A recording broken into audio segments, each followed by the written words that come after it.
Dünya okeanına birbaşa çıxışı olmayan ölkələr. Bu ölkələr üçün dəniz sahillərinin qurudulmasını, qabarma elektrik stansiyalara sahib olmalarını, okean cəryanlarının sahil zonaya təsir etmələrini, marikultur akvakultur təsərrüfatlarının yaradılmasını, geniş iqtisadi zonaya sahib olmalarını, dəniz daşımalarının, dəniz nəqliyyatının üstün inkişafını və s. xüsusiyyətləri götürə bilmərik.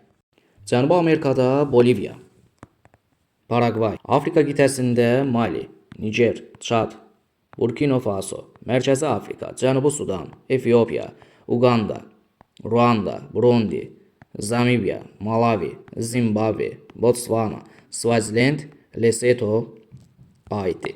Asiya qitəsində Laos, Bhutan, Nepal, Monqolistan, Qazaxıstan, Özbəkistan, Türkmənistan, Əfqanistan, Tacikistan, Qırğızistan, Azərbaycan, Ermənistan.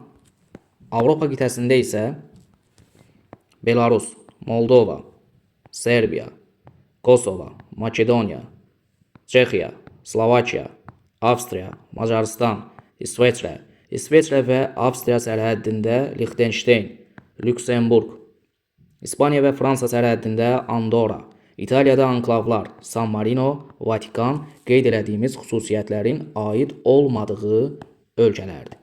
Yəni, dünya okeanına birbaşa çıxışı olmayan ölkələr.